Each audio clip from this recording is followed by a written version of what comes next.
I am Dani and welcome back to my channel with Summer Skye Gardens.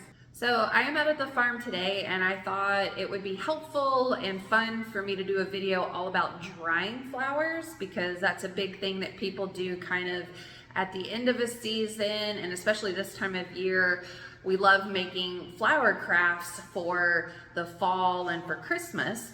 So I thought I would show you how I dry flowers, my favorite flowers to dry, as well as some of the flower crafts that I'm working on right now.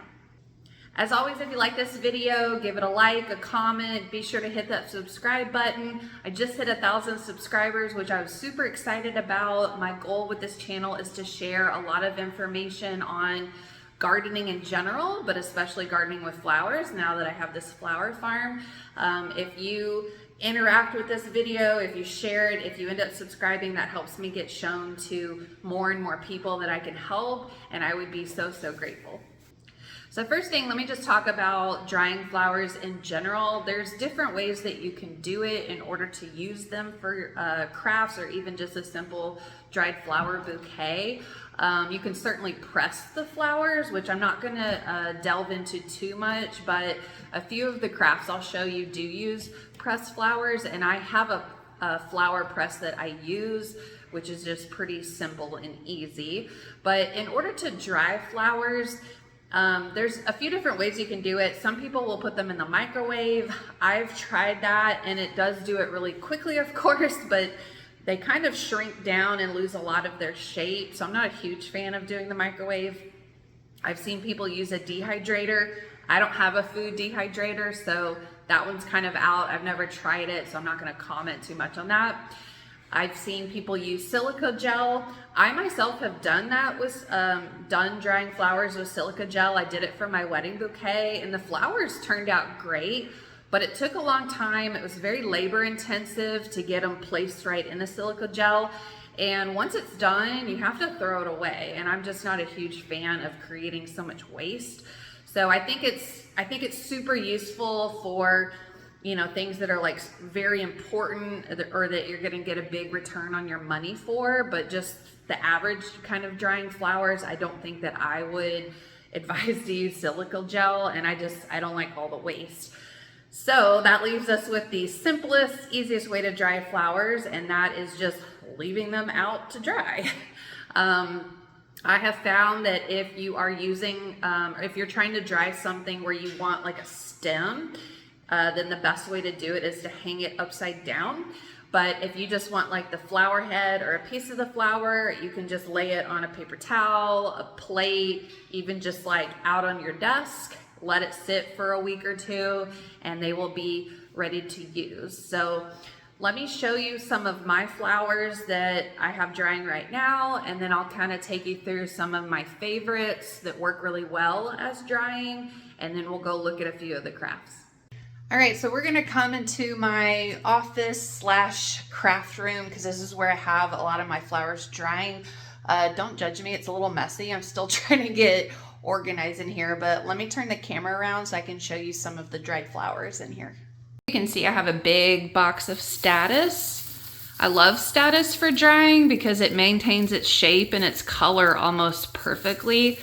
But this is all just for storing.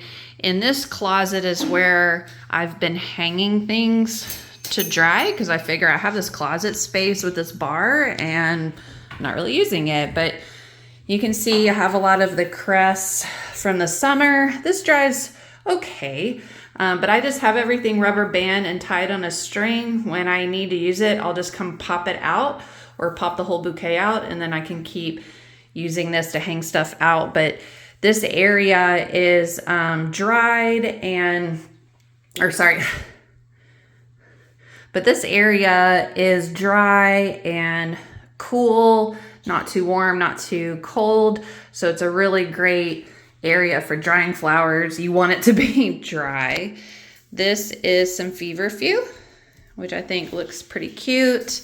Here is some purple Status, and you can just see why this is one of the best flowers you can dry, because the color just stays so vibrant. Here's some eucalyptus, which maintains some of its smell.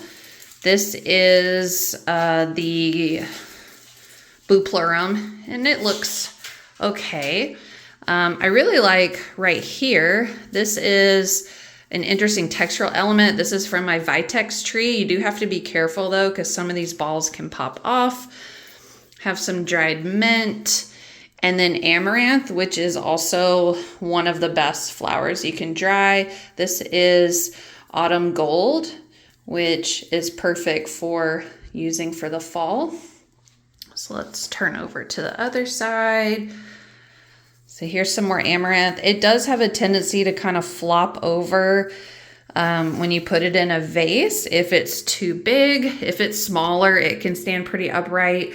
I basically have been using these on my, especially this color, on my flower pumpkins, because people just love that for the fall. And then here is some celosia, which is another great flower for drying. This was a hot pink variety, and you can see the color looks really, really nice after you dry it. These were lighter pastel colors, and you'll find a lot of the lighter colors are not going to dry very nice. They look dirty. I may end up using this, I may not. I actually just spray painted some black to use in a Halloween arrangement, so that was a great way to use it. If you want to, you know, spray it a different color and do something kind of fun, then you could definitely make use of these. But otherwise, I just find, you know, these were kind of like a lighter, like yellow, pastel, pink, and they just look dirty when they're dried, so they're not my favorite. So let's come out here to my little craft station. This is where I'm currently using my dried flowers. I am going to probably move everything back into that other room. I just haven't had a good time to get it organized, but I keep a lot of my dried flowers in this container, and then you can see my whole setup here. But here's some of my favorite flowers for drying. So this is the Status, like I just showed you. This year I just grew the yellow and then dark blue, which is actually like a purple color. Let me see if it'll focus, but very, very pretty. There's a lot of other colors you can do. These are some zinnias. They dry okay. I find the smaller ones kind of shrink up like this. You can use them, and the darker ones maintain their color really nice. They're not like super pretty, but they make good little filler. These are some sunflowers, which dry okay. Not my favorite, but good for some color. This is yarrow, and that dries really nicely, especially anything you can get with like a brighter or darker color is gonna dry the best. Here is gomphrena, which are fabulous. And the cool thing about gomphrena is one plant will make you so many blooms. So these I usually just pick off and just dry on like a paper plate, and they have a lot of different colors. Straw flower is also one of the most popular. They actually feel like a straw, and they feel like they're already dried when they're on the plant. This was like a raspberry variety, but once again, a lot of different colors you can do. Here's the eucalyptus again. These are corn tassels, which I grew corn last summer, and then I waited till the tassels were kind of dying and picked them off and dried them, and I think they look pretty cool. This is my Vitex again. This is some salvia, which I think dries pretty nicely. Let me see if I can get it to focus a little bit better. There we go. So this is a way to get like a bluish, purplish color flower. You can also dry lavender. I just don't really grow lavender here. And then this is some of the celosia. Like I said, these brighter, darker colors look really, really nice. And then here is where I just had some drying on a paper plate. These were some darker sunflowers, which you'd think are kind of ugly, but actually might look cute on like a Halloween skull or something. So I'll see what I end up putting together. Here's a little bit of the darker purple amaranth. And then over here, I have some stems that I'm kind of picking off of. This is the Status. Have a little bit of baby's breath. What else? I forget what this little pink flower is here. Some hydrangeas, which don't look super, super great. And then I do some of the smaller little flower bits, I do kind of just throw together in a box like this. And I'll use this to fill up ornaments, which is a really fast and easy way to use the flowers. And I think it's fun to do like this mix of colors. Just make sure any of your dried flowers, when you're not, when you're kind of all done with them, keep them in a dark area so they'll maintain their color better. Oh, here's a marigold. I find those dry fairly well and keep their kind of orangey yellow color. What else do I have in here? These are some bachelor buttons. They're okay. I think that might be kind of all of them. I mean, there's a lot of other stuff you can dry, so just kind of look around on the internet, but I find these are kind of all of my favorites, and some of these I grow just to dry them. So you can see at my craft station, I have my hot glue gun. Here is a pumpkin that I'm working on. Not super thrilled with it yet, but everybody loves these velvet pumpkins. So I'm creating a bigger one here. I bought some skulls that I'm gonna put some flowers on the top. You can use moss, and I just get this moss at like craft stores. I also collect a bunch of acorns to use for stuff for the fall. Have a bunch of oak trees on my property. Some pine cones here. And then whenever I'm done making something that's gonna sit out in the open, I just spray it with a bit of hairspray. It creates a little bit of shine and kind of holds the flowers together a little bit more. And I like to get one that doesn't have like a really strong odor to it.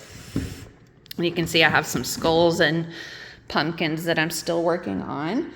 And let me show you a few of the little crafts that I've made. So I like to do kind of like some picture frames with pressed flowers. And then, yeah, I've been using the pressed flowers to make these bookmarks, which I just ordered these sticker sets and these tassels off of Amazon. It just peels back, you put the flowers there, and then you close it. So really easy to do. And then, like, here's an example of a pumpkin I'm making. So it's got that gold amaranth, some statice, sunflowers, some of the salvia, the corn tassels. So I think that's kind of a fun color combination. Here's like a little baby one. People really, really like these flower pumpkins, so that's a really good craft to work on for the fall. Here's another one with some of the straw flower and gomphrena. And a lot of people like the whiter pumpkins or pink. A lot of ladies like pink. And then here are some of the flower ornaments I've made. So like I said, I just get these plastic ornaments. I like glass, but I have kids, I have animals, so I don't like to use glass just because of that reason. So I'll buy them in season, but if you can get them after season when they're discounted, then it makes it a really good deal. But you can do like a mix of colors, or like my daughter came through and made like a couple of these like all pink ones. I think we have like an all yellow one, and we're just tying like some different pretty ribbons on them. And then last year I also got these kind of wood ornaments and just started playing around with, you know, gluing some of the flowers on them. But you can see like this one's a year old and it looks exactly the same as it did last year. So you can use the dried flowers or pressed flowers. On these I did like a Mod Podge, but you could just glue them. Like this one just has stuff glued on it versus like this one is like a Mod Podge. So just a few little different things to kind of play with.